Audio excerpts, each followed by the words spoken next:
ॐ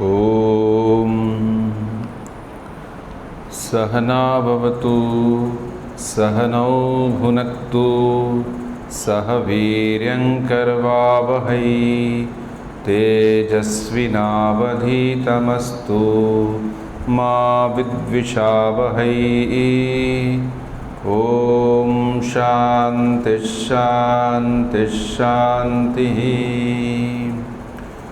ॐ जननीं शारदां देवीं रामकृष्णं जगद्गुरुं पादपद्मे तयो श्रित्वा प्रणमामि मुहुर्मुहुः। नमः श्रीयतिराजाय विवेकानन्दसूरये सच्चित्सुखस्वरूपाय स्वामिने तापहारिणे। गत सप्ताह से हमने द्वितीय अध्याय की प्रथम वल्ली कठोपनिषद पर अपना चिंतन प्रारंभ किया। यह जो उपनिषद है इसमें और उपनिषद के इस भाग में बहुत सी गूढ़ बातें कही गई हैं। गूढ़ इस दृष्टि से कि हम अपने सामान्य मन से, सामान्य बुद्धि से उनको अक्सर नहीं समझते। वो मानो हमारे बुद्धि के परिधि के बाहर हैं, इसलिए उनको गूढ़ कहा गया। वैसे अध्यात्म में स्वामी विवेकानंद कहते थे, कभी भी कोई रहस्य की बात मत कहो। सीक्रेट कुछ भी नहीं, गूढ़ हो सकता है। तो रहस्य का अर्थ है उसमें एक विशेषाधिकार हो जाता है कि हम जानते हैं तुम नहीं जानते, हम जान सकते हैं तुम नहीं जान सकते। ये जो रहस्यमयी बातें होती हैं, स्वामी विवेकानंद का विचार था कि वो मानो मन को कमज़ोर बनाती हैं। तो मन को कमज़ोर नहीं बनाना, मन को शक्तिशाली बनाना। तो जो भी है, कुछ भी कहें तो आध्यात्मिक जीवन में कुछ भी रहस्य नहीं है। हाँ, गूढ़ अवश्य है, कुछ बातें गूढ़ होती, गहराई होती, अभी समझ नहीं आ रही। बाद में जब मन और परिपक्व हो जाएगा तो समझ आ जाएगी, बस इतना ही। लेकिन उसमें रहस्य को स्वामी विवेकानंद ने सब समय दूर रखने के लिए कहा है। तो इसमें इस प्रथम वल्ली के प्रथम मंत्र को हमने पढ़ा था, इसका हमने अध्ययन किया, इसके बारे में कुछ विचार रखे। लेकिन अभी भी कुछ और इसके आयाम हैं जिसे आज हम डिस्कस करेंगे। यह जो मंत्र है, परांचिखाणि व्यतृणत स्वयंभू तस्मात् परांग पश्यतीनांतरात्मा कश्चित् धीरः प्रत्यगात्मनिकैक्षत आवृत्त चक्षु अमृतत्वमिच्छन्। ये एक मंत्र है। इसका हम मीनिंग तो बोलेंगे, उससे पहले एक भूमिका के रूप में ये समझें कि हम सब लोग इसमें कोई जाति, वर्ण, राष्ट्रीयता, आपके जो भौतिक या सामाजिक या फाइनेंशियल बैकग्राउंड की कोई बात नहीं। सभी व्यक्तियों में एक चीज़ है। क्या? इस सभी के सभी तीन चीज़ों को चाहते हैं। क्या चाहते हैं? बोले, एक तो वो अनंत जीवन चाहते हैं। कोई कहे कि मैं बस कल ही मर जाऊं या रात को मर जाऊं, ऐसा कभी नहीं हम सुनते। कभी कभी घबरा के, कभी कभी दुख पाके मन में ऐसे भाव आ सकते हैं। लेकिन असल में देखें तो वो भी व्यक्ति मरना नहीं चाहता। वो चाहता है इसको ख़त्म करके कोई और जीवन मिल जाए। अभी मुझे इन चीज़ों से समस्या है, दुख है, कष्ट है, तो इसका समाप्त करके कहीं और जीवन मिल जाएगा। चूँकि हम बहुजन्मवाद या बहुजन्मों में विश्वास करते हैं। ये नहीं कि एक जन्म हुआ उसके बाद और कोई जन्म नहीं है। कुछ जैसे मतों में ऐसा है कि नहीं, बस एक ही जन्म है। इनफैक्ट क्रिश्चियनिटी में पहले वो बहुजन्म को मानते थे। लेकिन 327 ईस्वी में निशा नाम की जगह थी कॉन्स्टेंटिनोपल में, वहाँ पे एक विधिवत एक सभा हुई थी राजा के द्वारा, उसने कहा था बहुजन्मवाद को हम नहीं इसमें विश्वास करेंगे। क्यों? क्योंकि बहुजन्म से होने से लोगों को कंट्रोल नहीं कर सकते, वो बहुत कुछ कर लेते हैं, तो हमें लोगों को कंट्रोल करना है, इसलिए उन्होंने अपनी एक फ़िलासफ़ी में ही अंतर कर दिया। यद्यपि वो सत्य नहीं है, जो भी है हम उस विषय में नहीं जा रहे, हम इतना समझने की कोशिश कर रहे हैं कि जब व्यक्ति, कोई भी ऐसा व्यक्ति नहीं है जो अपने अस्तित्व को नकार सके। मैं नहीं हूँ कहने वाला कौन है? मैं है, वही कह रहा है मैं नहीं हूँ। तो मैं को कभी कोई नकार नहीं सकता। तो पहले तो हमें एक अस्तित्व की, एक अनंत अस्तित्व की आशा है। कोई व्यक्ति कहे मृत्यु के पश्चात मैं किसी और लोक में जाऊंगा, ठीक है, वहाँ भी तुम मैं है, वहाँ पे रह रहा है वो।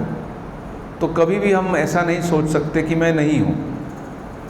हाँ, हम विनम्र होके कह सकते हैं भी मेरा कुछ नहीं है, मैं तो कुछ भी नहीं हूँ, ऐसा ठीक है। लेकिन मूलतः देखें तो हम अनंत जीवन चाहते हैं, क्योंकि वो हमारा स्वभाव है। दूसरा, हम सिर्फ जीवन ही नहीं चाहते, हमें ज्ञान हो। अभी एक पत्थर की तरह पड़े रहे, एक टूटी हुई डाल की तरह पड़े, ऐसे तो कोई नहीं चाहता, ऐसा तो कोई जीना नहीं चाहता। मान लीजिए कोई व्यक्ति जा रहा है, दैव इच्छा से कुछ उसके पुराने कर्मों के कारण उसको कोई ऐसा दुर्घटना हो जाए, उसकी रीढ़ की हड्डी, ब्रेन पर ऐसा कुछ जोर पड़ जाए कि वो एकदम एक सब्जी जैसा बन गया है, अर्थात ना हिल सकता है ना डुल सकता है। एक बार एक युवा लड़के को देखा था, वो 22-23 साल का था। वो किसी एक्सीडेंट में उसको बहुत बड़ी आहत हुई थी। वो बेचारा उस मोटरसाइकिल से गिर गया था, और मद्रास की बात है, बहुत साल पहले, 30-35 साल पहले। और वहाँ पे वो बेचारा, चूँकि कुछ राजनीतिक दलों ने बोला हुआ था कि आज हड़ताल है, तो पड़ा रहा 3 घंटे, उसके पास कोई मेडिकल एड नहीं पहुँची, तो उसकी रीढ़ की हड्डी पे परमानेंट डैमेज हो गई, और बेचारा गर्दन से नीचे जितना भी शरीर है उसको हिला डुला नहीं सकता था। कितना दुखमय जीवन। तो ऐसा जीवन तो कोई नहीं चाहता। वो दूसरी बात है, उसको बेचारे को अच्छा जो भी मेडिकल केयर दी जानी सकती थी वो दी गई। धीरे धीरे धीरे आयुर्वेद से, कुछ अन्य चीज़ों से कुछ हद तक वो हिलने डुलने लगा। कहने का अर्थ ये है कि व्यक्ति एक ज्ञानमय होके, एक स्वतंत्र होके जीना चाहता है। सिर्फ जीना ही नहीं चाहता, साथ में स्वतंत्र भी हो, उसमें ज्ञान हो। जैसे जिन लोगों की सुनने की क्षमता कम हो जाती है, उनको लगता है लोग उनसे बात ही नहीं कर रहे, वो अकेलापन अनुभव करते हैं। इसलिए बोलते कि आप एक मशीन लगवा लीजिए जिससे कि हमारी बातों को आप सुन सकें। नहीं तो ऐसा हो गया है जैसे एक बाहर का जगत का जो ज्ञान है हम तक पहुंच ही नहीं पा रहा। घर में, आसपास में क्या चीज़ें चल रही हैं वो एक भौचक्के होकर देखते रहते हैं। तो अब ऐसा जीवन कोई नहीं चाहता। तो हम एक तो अनंत जीवन चाहते हैं, और दूसरा ज्ञानमय जीवन चाहते हैं, जागृत जीवन चाहते हैं, सोए हुए नहीं। ये नहीं कोई व्यक्ति चला गया कोमा में, जीवित तो है लेकिन कोमा में, वैसा जीवन नहीं चाहता कोई। तो ज्ञानमय हो, चैतन्यमय हो, और तीसरा आनंदमय हो, उसके जीवन में आनंद हो। सुख हो ना हो लेकिन वो आनंदमय हो। तो सुख और आनंद में थोड़ा अंतर करेंगे। सुख अर्थात जो हमारी जो आवश्यकताएं, हम जिनको मानते हैं हमारी आवश्यकताएं, वो पूर्ण हो रही हैं तो सुख कहते हैं उसको। कभी कभी सारी आवश्यकताएं पूर्ण होने पे भी व्यक्ति आनंदमय नहीं है। उसकी भौतिक आवश्यकताएं सारी हैं, उसके पास सब कुछ होते हुए भी वो इतना विषाद युक्त डिप्रेशन में क्यों है। अर्थात कहीं एक अंतर है सुख में और आनंद में। तो बोले कि ये 3 चीज़ें, अनंत जीवन की इच्छा, ज्ञानमय होके रहना और आनंदमय होके रहना, ये हमारी मूलभूत इच्छाएं हैं। और ये समय की पाबंदी में नहीं रहना चाहते। अब मान लीजिए हम आनंद की बात कहें तो कहें कि हम आनंद सिर्फ 2 दिन के लिए चाहें, ऐसा तो कोई व्यक्ति है नहीं। बोला ये नहीं कि सिर्फ मैं 2 दिन के लिए खुशी में रहूं, आनंद में रहूं, या फिर अगले सप्ताह तक रहूं, या अगले महीने तक रहूं, या इस साल रहूं। उसके मन में बड़ी एक साधारण सी बात आती है, हमेशा आनंद में रहूं। वो समय तक ना हो कि मैं जब तक मुझे ये चीज़ मिले तब तक मैं आनंद में, हमेशा आनंद में रहूं। ये मूलभूत 3 बातें हैं, हर व्यक्ति के पास होती हैं, इसमें कोई भेदभाव नहीं। कई किसी प्रकार का एज, कोई छोटा बच्चा हो उसके पास ये जब है, जवान के पास है, वृद्ध के पास नहीं है, ऐसा कुछ नहीं, सभी के पास है। तो इन तीनों का ही जो सम्मिश्रण है उसे संस्कृत में सत चित आनंद कहते हैं। सत अर्थात होना, किसी चीज़ का एग्जिस्टेंस होना, चित्त अर्थात ज्ञानमय होना, और आनंद अर्थात उसमें जो एक स्वतः उत्पन्न एक आनंद है, वो किसी ने बनाया नहीं है, वो किसी प्रकार की कुछ परिस्थितियों से उत्पन्न हुआ आनंद नहीं है, वो एक जैसे अनकंडीशनल ब्लिस, किसी प्रकार की उसमें कंडीशंस नहीं लगाई गई, वो है। तो ये 3 चीज़ें जो हैं, सत्य चित्त आनंद या सच्चिदानंद, ये मानो मनुष्य के एक भीतर की जो एक पुकार है, और ये सच्चिदानंद ही ईश्वर का नाम है। क्यों चाहते हैं अंदर से व्यक्ति ईश्वर को? क्योंकि वही तो उनका स्वरूप है। जो ईश्वर का स्वरूप है वही हमारा स्वरूप है, उसमें कोई अंतर नहीं। अंतर तो बाहरी नाम रूप और जो बाहरी चीज़ें जिसको हम सीमाएं कहते हैं वहाँ तक है। इतना होते हुए भी क्यों हम हमारी ये जो 3 मूलभूत बातें कहीं पाते हुए भी, हम जानते हुए भी व्यक्ति अप्रसन्न क्यों रहता है? तो ये एक बड़ी पुरानी बात है। ये जो सर्च ऑफ हैप्पीनेस, सुख की, आनंद की तलाश, देखिए हम सभी व्यक्ति देखते हैं कि इस जीवन में कोई भी हो, वो चाहता है मुझे इतना कुछ, जो भी कुछ भी करूं, चाहे पढ़ूं, चाहे धन का उपार्जन करूं, चाहे किसी पद को प्राप्त करूं या किसी प्रसिद्धि को प्राप्त करूं, और साथ में दुखी रहूं, ऐसा कोई नहीं कहता। ये सब मानो हमारे सुखी होने के एक व्यवहारिक जगत में चीज़ें हैं कि धन मिल गया। अच्छा, बहुत से लोगों के पास धन तो है, लेकिन धन होने के साथ साथ वो क्या आनंदमय है, ये एक प्रश्न चिन्ह है। सब कुछ है लेकिन घर में वो बड़े ही दुखी होकर रहते हैं। सब नहीं, बहुत से लोग ऐसे होते हैं।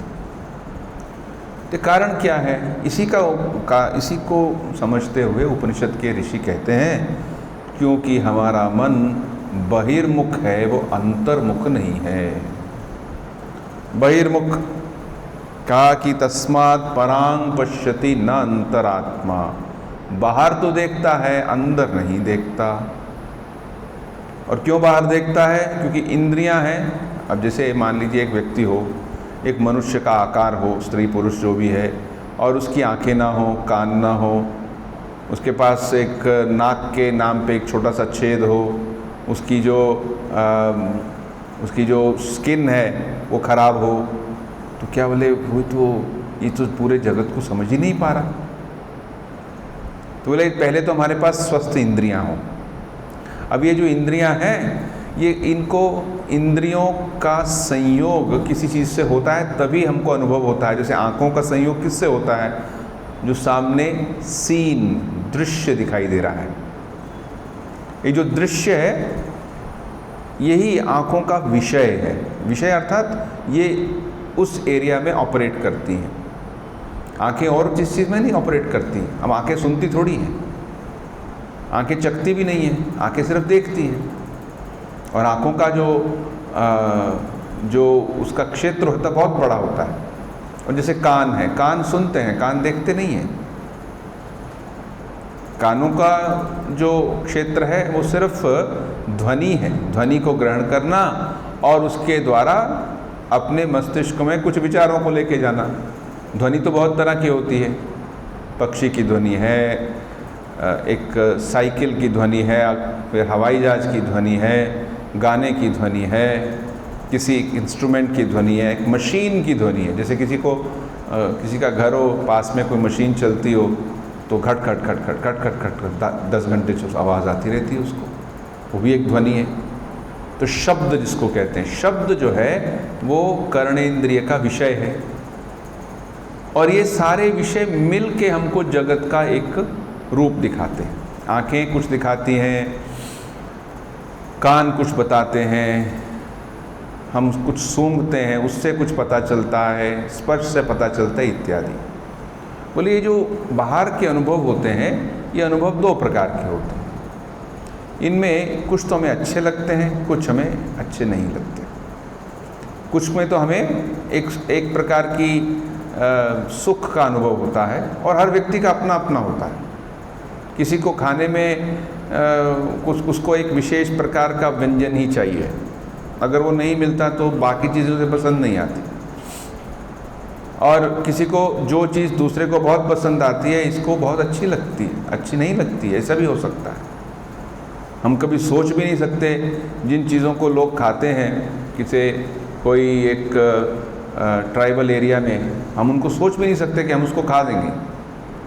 वो तो बड़ी ही ऐसी चीज़ें हैं जिसमें हमारी दृष्टि से बड़ी अपवित्र हैं वो, लेकिन वो लोग खा लेते हैं, उनको उसी में आनंद आता है। उनको लगता है कि अगर हम ये चीज़ें नहीं दें तो आपका सम्मान नहीं हुआ। ऐसे एक व्यक्ति, वो यूपी के थे, वो कहीं नॉर्थ ईस्ट में गए थे, तो वहाँ वो बड़े एक ऑफिसर बन के गए थे, शायद वो डिस्ट्रिक्ट मजिस्ट्रेट थे, वो IAS ऑफिसर थे।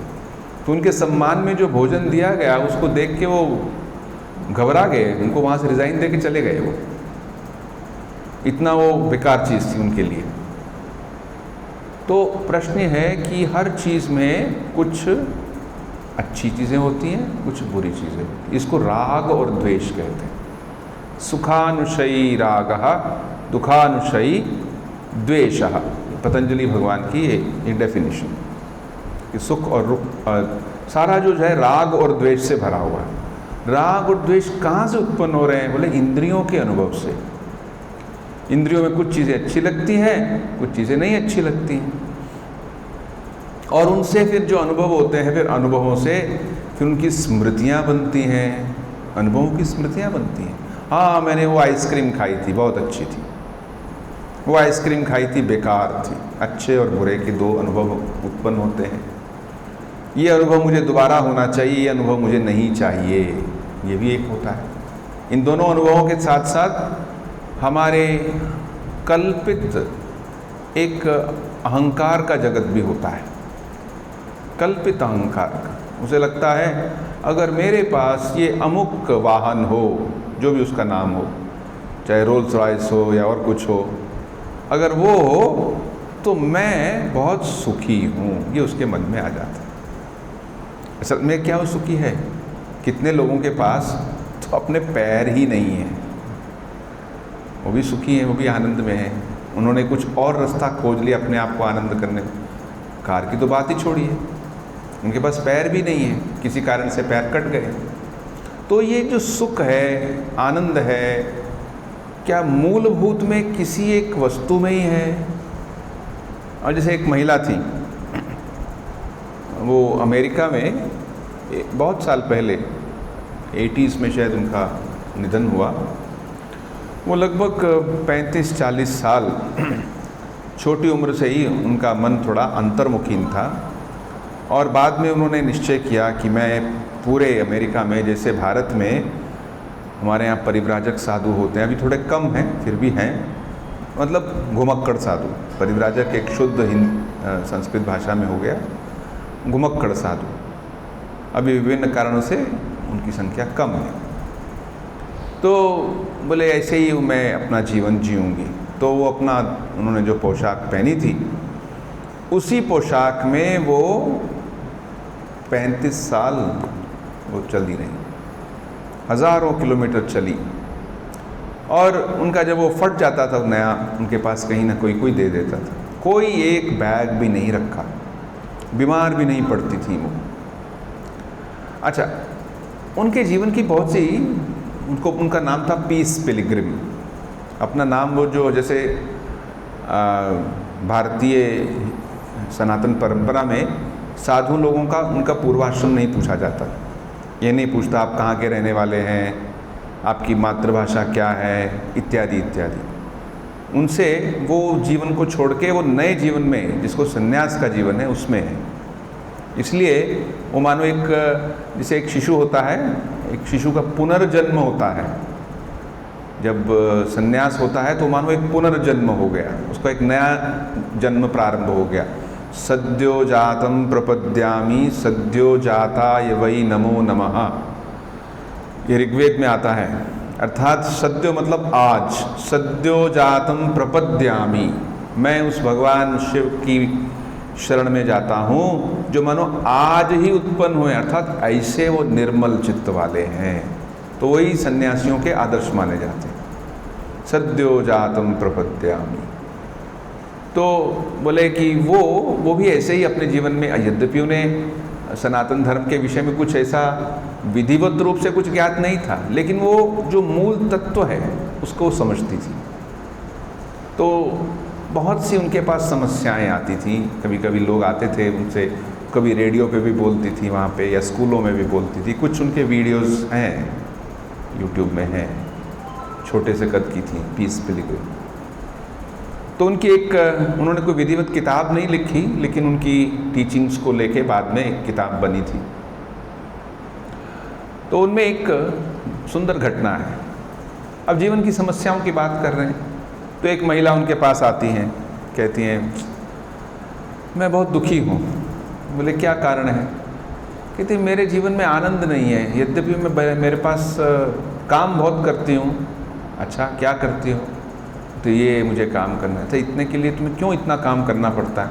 कि क्या करूं, मेरा इतना बड़ा घर है, अब उसमें तुम और कौन रहता है उसमें? नहीं मैं अकेली ही रहती हूँ।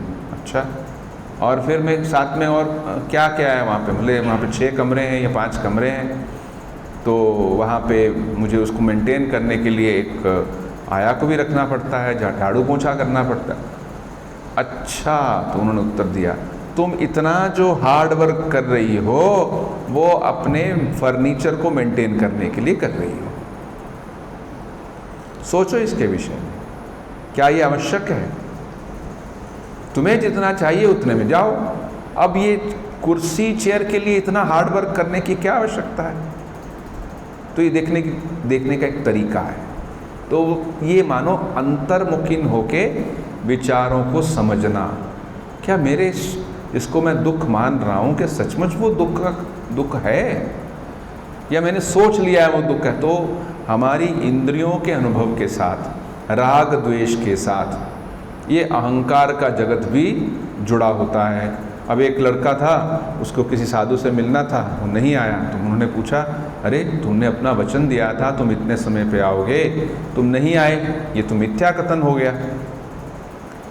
सत्य के 2 हिस्से होते हैं, एक होता है कि जो जाना है वह बोलना है, जो मेरे ज्ञान में है उस ज्ञान को बोलना है, उसको तोड़ मरोड़ के नहीं बोलना, उसको हाफ नहीं बोलना, उसको बोलना है। और दूसरा सत्य का हिस्सा होता है अपने वचन को पूर्ण करना। रघुकुल रीति सदा चली आई, प्राण जाई पर वचन ना जाई। हम जानते हैं मुश्किलें होती है, जानना एक है, लेकिन हम उसको एक सुंदर परिप्रेक्ष्य में उसको उद्धृत कर देते हैं, लेकिन उद्धृत ही करते रह जाते हैं, उसको अपने जीवन में नहीं उतारते। यही मुश्किल होती है। तो वो लड़का देर से आया तो वो स्वामी जी ने उनको डांट के कहा तुम कहाँ गए थे? बोले वो ऐसा था, मुझे ना एक घड़ी खरीदनी थी। तो घड़ी तो कहीं से भी मिल जाती है इतना? नहीं, मैंने वो कोई एडवर्टाइजमेंट देखा था, वो घड़ी 20,000 रुपये की थी, उसमें ये लगा था वो लगा था, इसीलिए उसको खोजते खोजते मेरे को वहाँ जाना पड़ा, कार लेके वहाँ जाना पड़ा, फिर जाके मुझे वो घड़ी मिली। अच्छा, तो घड़ी का उद्देश्य क्या है? घड़ी का उद्देश्य है टाइम, समय प्रज्ञा, punctuality, you must come on time. बस इतना ही तो है ना। तुमने 20,000 की घड़ी पहनी या 500 की या 1,000 की, वो तो अत्यंत ही गौण विषय है। गौण विषय तो उसको छोड़ो, जो प्राथमिक बात है कि तुम समय पे आते हो कि नहीं। तो इस प्रकार से आंतरिक चिंतन करना। एक बार स्वामी परम पूज्य स्वामी रंगनाथन जी महाराज बहुत साल पहले उन्होंने बताया था, बोले देखो जापान में उस समय की बात है, लोग घड़ी नहीं पहनते थे। आजकल तो मोबाइल में सब में घड़ी है, वो घड़ी नहीं पहनते, लेकिन सभी समय पे होते थे। और महाराज ने मजाक करके देखा, देखो हमारे देश में एक तो इतना बड़ा घंटा घर लगा होता है, घंटे घर में टाइम दिखाता है, उसके लिए इतना बड़ा एक सेटअप होता है, वो ठीक समय पे चल रहा है कि नहीं। फिर घर में कितनी घड़ियां लगी होती हैं, और फिर हाथ पे भी पहनी होती है, और सब लोग लेट आते हैं। ये कैसी विडंबना है, इतनी घड़ियों का चारों ओर रख के और लेट आते हैं। तो हमें सोचना चाहिए कि हमें किस चीज़ की आवश्यकता है। तो इसको लेके ही ये मंत्र कह रहा है कि हम तस्मात् परांग पश्यति न अंतरात्मा, अंदर नहीं देखता, बाहर ही देखता रहता है। मेरे दुख का कारण, मेरे सुख का कारण बाहर है, जब उसको लगता है तो वो मानो एक प्रकार से जो सही रास्ता है उस पर नहीं चल रहा। वैसे ठीक है, मानव जीवन की जो आवश्यकता है उसको पूर्ण करने के लिए वो जो करता है करे, लेकिन असल सुख जो है वो आंतरिक है। बहुत वर्ष पहले एक पुस्तक थी, डॉक्टर एलेक्सिस कैरल नाम के एक प्रसिद्ध नोबेल प्राइज़ भी उनको बाद में मिला था। उस पुस्तक का नाम था मैन द अननोन, मनुष्य जिसके बारे में हमें पता नहीं है। वो बेसिकली एक मेडिकल बुक थी। उसमें उन्होंने कहा था कि हमारे जीवन की बहुत सी, हमारे शरीर की ऐसी बहुत सी प्रक्रियाएं होती हैं जिसे मेडिकल वर्ड समझता ही नहीं, ना ही समझ पाएगा। जैसे हम कैसे बोलते हैं, मुंह से हवा निकलती है, उसका फिर शब्द कैसे बन जाते हैं। आश्चर्य की बात है, कैसे शब्द बन जाते हैं। हम किसी को अपना मुंह से थोड़ा सा करके छोटा सा भी इधर उधर का कोई शब्द बोल दें। इसके विषय में एक कहानी आती है कि एक व्यक्ति कोर्ट में गया, उसने केस किया, अमुक व्यक्ति ने मुझे गाली दी, ठीक है, तो उसको पेश किया गया। तो बोले उसने तुमको क्या गाली दी? क्या उसने मुझे गेंडा कहा। अच्छा, कब कहा? तो 1 साल पहले इस जगह पे। तो अब क्यों आ रहे हो? जज ने पूछा। क्योंकि गेंडा को मैंने कल ही देखा है, मुझे उसका अर्थ ही नहीं मालूम था। 1 साल तक वो चुप रहा। 1 साल बाद उसे पता चला कि गेंडे का अर्थ ये होता है। तो शब्दों के अर्थों का मिलन जब होता है तब लोग समझते हैं, अरे तो ये कहाँ से हो रहा है। ऐसे उसमें बहुत सी चीज़ें हैं। सो मैन द अननोन उस पुस्तक का नाम है, डॉक्टर एलेक्सिस कैरल। वो शायद स्विट्ज़रलैंड में थे। इसी को लेके पूज्य स्वामी रंगनाथन जी महाराज ने एक बार एक भक्त के यहाँ दिल्ली में वो गए थे, तो उन्होंने लंबा एक इस पे विवरण किया था। और उसको बाद में, उसका नाम एक पुस्तिका है, अभी भी शायद वो पब्लिश होती है हमारे मद्रास आश्रम से, man the known and man the unknown. Man the known, एक तो हमें नोन पर्सन है। अब हम एक दूसरे को जानते हैं, नाम जानते हैं, उसकी आकृति जानते हैं, उसका वर्ण जानते हैं, हो सकता है वो कहाँ रहता है वो जानते हैं, उसकी बहुत सी डिटेल्स सामाजिक और बाकी बहुत सी चीज़ें हमें मालूम होती हैं। लेकिन मैन द अननोन, उसमें हमने जैसे एक तो मेडिकल दृष्टि से कहा, लेकिन और भी गहराई में जाके देखें, मैन या ह्यूमन बीइंग या मनुष्य कहाँ से आया। माता पिता के आशीर्वाद से उसे शरीर तो मिला, लेकिन वो उससे पहले कहाँ था नहीं पता। अव्यक्तादीनि भूतानि व्यक्त मध्यस्थ भारत अव्यक्त निधनान्येव तत्र का परिदेवना। ये भगवद गीता के 2वें अध्याय का एक श्लोक है। पहले भी अव्यक्त था, बाद में भी अव्यक्त है। जन्म से पहले कहाँ था पता नहीं, मृत्यु के बाद कहाँ था गया पता नहीं। व्यक्त निधनान्येव तत्र का प्रतिने, बीच में ही थोड़ा दिखाई दे रहा था, 20, 25, 50, 100 जो भी साल दिखाई दिया। तत्र क्या, इसको लेके इतना दुखी क्यों होते हो? अर्थात इधर भी एक अनंत है, उधर भी एक अनंत है। उस अनंत के बीच में एक छोटा सा हिस्सा जिसे हम अपना जीवन कहते हैं। तो ये जो गहराई की बातें हैं, मनुष्य कहाँ से आया, मनुष्य मूलतः है क्या, ये जो दर्शन की, तत्व की बातें हैं, ये बातें कहते हैं मैन द अननोन। एक तो नोन हो गया, हम मनुष्य दिखाई दे रहा है, मैन द अननोन, वो कहाँ से आया, वो कैसे पता चलेगा मनुष्य क्या है। इसके लिए हम ऋषियों की वाक्य पर विश्वास करके मानो उसके अपने जीवन में उतारते हैं। कुछ लोग कहते हैं हम तो किसी पे विश्वास नहीं करें। अब ये तो हो नहीं सकता, आप किसी पे भी विश्वास नहीं करें तो जीवन चलेगा ही नहीं। कोई कहे मुझे किसी भी चीज़ पे विश्वास नहीं है, तो उसने कहा अच्छा उसकी बड़ी तबीयत खराब थी, उसको पेनिसिलिन नाम की लाइफ सेविंग ड्रग चाहिए, उसको दी। बोला नहीं, ये मैं नहीं लूँगा। क्यों नहीं लोगे? इसको तो आविष्कार मैंने थोड़ी किया है, तो मुझे नहीं विश्वास कि ये मेरे लिए ठीक है कि नहीं। अरे भैया, इस तरह क्या तुम करते जाओगे तो तुम्हारा कब से ही चले जाओगे। तुम गाड़ी पे जाओगे, गाड़ी पे बैठते हैं, ये गाड़ी जाएगी बॉम्बे, तुम विश्वास नहीं करोगे। अगर नहीं कर पाओ तो व्यवहार की जगत में कुछ चलेगा ही नहीं। तुम बैठे हो घर में, तुम्हें विश्वास है कि कल सुबह तुम्हें ऑफिस जाना है, इसीलिए कह देते हो सुबह थोड़ा ब्रेकफास्ट जल्दी बना देना। तो विश्वास तो जीवन का आधार है। तो विश्वास किस चीज़ पे है, ये बात है। क्या हम किसी बड़े ही जड़वादी किसी दर्शन पर अपना विश्वास रखते हैं, या फिर इस प्रकार से अतीन्द्रिय सत्ता को लेकर विश्वास करते हैं? इसकी एक बात कहते हैं। कुछ लोग होते हैं, कुछ ऐसे मतावलंबी हैं, वो कहते हैं कि सब जगह बस समानता आ जानी चाहिए, बस सभी को समान सब कुछ मिल जाए, सभी के पास पैसे हो, सभी के पास ये हो, सभी कुछ हो, जिसको कहते हैं कि एक प्रकार की इक्वालिटी ऑफ क्लास। ठीक है, मान लो किसी ने सोचा और ये उसको प्राप्त भी हो जाए, उसके बाद क्या करेंगे? वो तो किसी अतीन्द्रिय सत्ता को विश्वास नहीं करता, तो बस उसके पास सुखपूर्वक जीवन अर्थात सिर्फ इंद्रियों का जीवन रहेगा। इंद्रियों से बाहर जो सत्ता है उसके ऊपर कोई विश्वास ही नहीं है उसको। जब विश्वास नहीं है तो उस ओर जाने का प्रयास भी नहीं करता। तो फिर प्रश्न आता है, नहीं करता तो नहीं करता, कोई बात नहीं, ठीक है, यहीं से रहे। तो उसको बोलते हैं चार्वाक हो गया। संस्कृत में ऐसे लोगों के लिए चार्वाक बड़ी अच्छी बातें बोलते हैं, सिर्फ इंद्रियों में विश्वास करते हैं।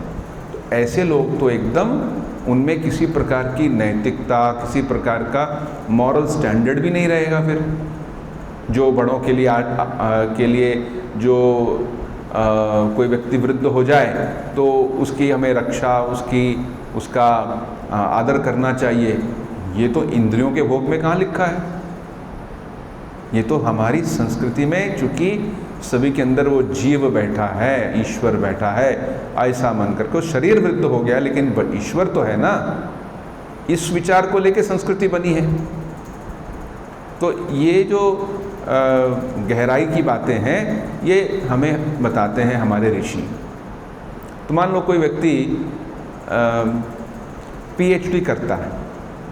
अब जानते हैं पीएचडी में जब वो करता है तो वो कुछ उसके पास मान लेता है, ये चीज़ें हैं एक्स।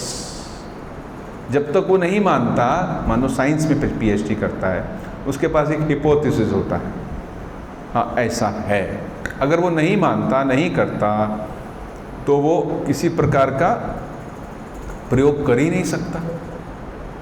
वो प्रयोग कर ही नहीं सकता। प्रयोग करने के लिए उसे चाहिए कि वो किसी चीज़ में विश्वास करे। अगर वो विश्वास करता है, उसको लेके विभिन्न प्रकार से प्रयोग करता है, तब क्या होता है? वो हो सकता है अपने थीसिस को, अपने हिपोथेसिस को थीसिस के रूप में परिणत करके आपके समक्ष सिद्ध कर दे।